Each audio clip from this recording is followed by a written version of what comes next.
Hello, Heather Hoffman here, and I have a fun way today to add just some fun colored dimensional embellishments to your card.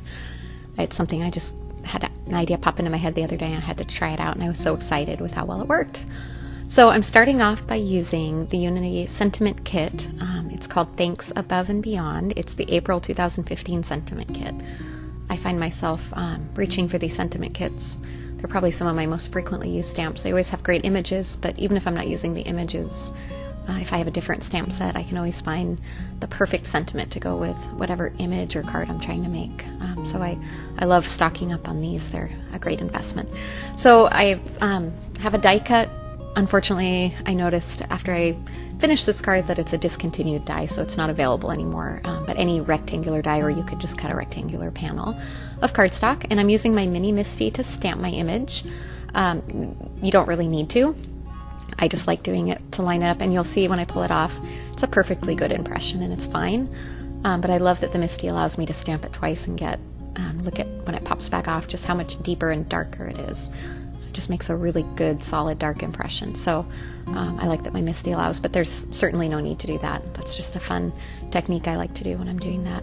Now I have a fun panel of pattern paper. It's a Lawn Fawn Perfectly Plaid pattern paper, and I've picked some Copic colors that coordinate with that paper.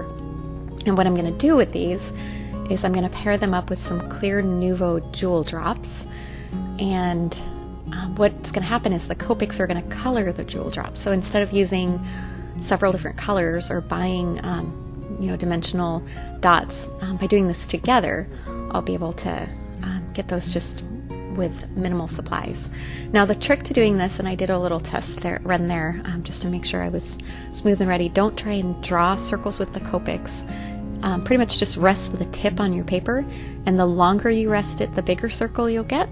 The shorter you rest it, the smaller circle. So on my little sample one, you can kind of see that by either leaving it longer or picking up quicker, I got some different sizes of my dots. So I'm starting off slow there, and then I'm going to speed this video up a little just because it takes a really long time for me to sit and put each of the dots on, and I figured you didn't want to sit and watch that in slow motion. But again, I've coordinated my Copic colors to my pattern paper. You don't have to do this. It just made it easy for me to pick what colors.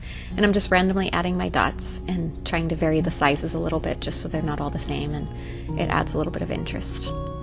The three Copic colors I used are Y15, B00, and YG03. And then I'm going to pull out those Nouveau clear drops, and what I'm going to do is very carefully put just a dot that just barely covers the size of the Copic color dot.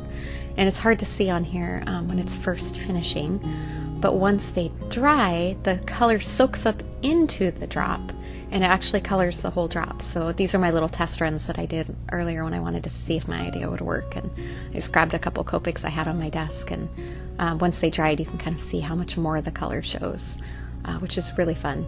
And then this first picture, you can see once they've dried how the color's soaked up. Isn't that fun? I love this effect.